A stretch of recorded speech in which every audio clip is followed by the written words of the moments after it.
नमस्कार दोस्तों, स्वागत है आपका हमारे चैनल पे। आज हम बात करेंगे जीरो सर्च वॉल्यूम के बारे में। मतलब ऐसे कीवर्ड्स जिसकी सर्च वॉल्यूम ना के बराबर हो या जीरो हो, या फिर ऐसे बोल सकते हो कि ऐसा कीवर्ड्स जिसका कोई भी सर्च वॉल्यूम कोई टूल्स शो नहीं करता है। तो चलिए, पहले तो हमें ये पता कर देखना है कि हम जीरो सर्च वॉल्यूम पता कैसे करें। हम कैसे समझ पाएंगे कि ये सर्च मतलब इस कीवर्ड का सर्च वॉल्यूम जीरो हो सकता है कि नहीं। तो सबसे पहला क्राइटेरिया है कि जीरो सर्च वॉल्यूम के बारे में कोई भी जो थर्ड पार्टी टूल्स हैं, लाइक एच हो गया, SME रश हो गया, या फिर और भी जो भी फ्री या पेड कीवर्ड रिसर्च टूल्स हैं, वो आपको कोई भी सर्च वॉल्यूम नहीं दिखाएगा, या दिखाएगा भी तो जीरो से कम मतलब 10 से कम दिखाएगा। दूसरा क्राइटेरिया होता है कि ये जनरली एक लॉन्ग टेल कीवर्ड्स होते हैं, वो भी क्वेश्चन आंसर फॉर्म में, questions based long tail keywords होते हैं इन जनरल। और इसमें जो SRP है, मतलब गूगल का जो रिजल्ट होता है इस कीवर्ड्स पे, आपको उसमें मैक्सिमम या तो फॉरम या फिर क्वेश्चन आंसर वेबसाइट्स मिलेंगे। और भी खास करके यदि कोई नीच स्पेसिफिक फॉरम है तो उनकी रिजल्ट्स आपको ज़्यादा मिलेगी। नेक्स्ट पॉइंट जो आप यहाँ पे देख सकते हो इसके बारे में, कि मैक्सिमम लोग इस टाइप के कीवर्ड्स को लुक आउट कर देते हैं। मतलब कि उसको या तो देखते नहीं है, या वो अपने साइट्स के कीवर्ड रिसर्च में उसको कवर करना नहीं चाहते हैं।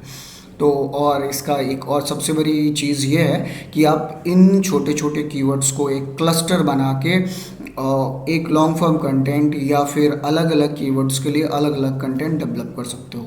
तो ये तो हो गई कि हम जीरो सर्च वॉल्यूम कीवर्ड्स पता कैसे करें, या किसी के बारे में पता दिखेगा कैसे।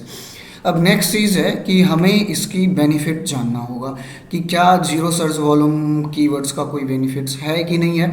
तो हम यहाँ पे इसकी कुछ बेनिफिट्स दिखाते हैं। पहला जो है वो होता है इजी टू रैंक। ऑब्वियस सी बात है कि यदि किसी ने कवर नहीं किया है, या कोई बड़े साइट्स या कोई बड़ी नीच साइट्स इसके बारे में कवर नहीं किया गया है, तो आप यदि इसको डिटेल में कवर करते हो तो आपकी रैंकिंग ज़्यादा मिलेगी। दूसरा, ये इस टाइप के कीवर्ड्स यदि आप जब कवर करते हो तो ये आपके साइट की टॉपिक रिलेवेंसी और ऑथोरिटी इंक्रीज करती है, जो ओवरऑल आपके बाकी कीवर्ड्स को रैंक करने में हेल्प कर सकता है।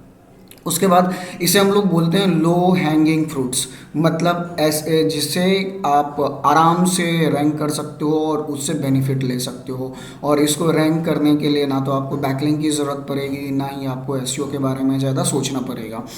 उसके बाद ये इसका नेक्स्ट बेनिफिट है कि ये आपको अपने साइट की स्ट्रक्चर और सीलो या फिर बोल सकते हो कि इंटरलिंकिंग करने में हेल्प करेगा, क्योंकि ये आपके मेन टॉपिक को as a pillar content support करेगा और आप अपने मेन कीवर्ड्स को इन सारे कीवर्ड्स से इंटरलिंक कर सकते हो।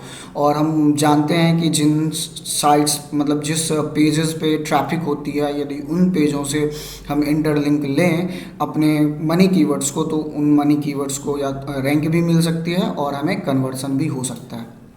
उसके बाद नेक्स्ट चीज़ है कि इन टाइप के कीवर्ड से या इस टाइप के रिलेटेड पेजेस से आपको स्मॉल अमाउंट में ट्रैफिक मिलेगी, बट वो जो ट्रैफिक होगी स्टेबल होगी।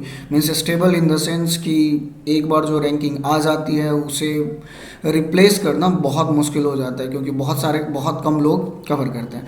तो ये थी कुछ बेनिफिट्स, ये थे जीरो सर्च वॉल्यूम होता है कि नहीं होता है। अब लास्ट क्वेश्चन ये बचती है कि क्या हमें जीरो सर्च वॉल्यूम कवर करना चाहिए और ये बेनिफिट देता है कि नहीं देता है।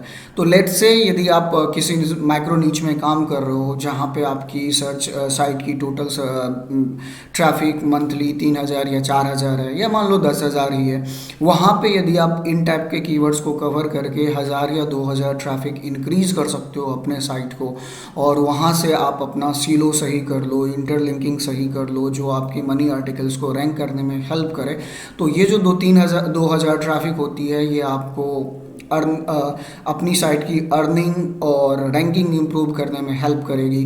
तो मेरी नज़र में आप जीरो सर्च कीवर्ड्स को ज़रूर कवर करो अपने माइक्रो नीच या फिर नीच साइट्स पे। अगले वीडियो में हम इस टॉपिक को कवर करेंगे कि हमें जीरो सर्च वॉल्यूम अपने नीच में सर्च कैसे करना, हम फाइंड कैसे करें।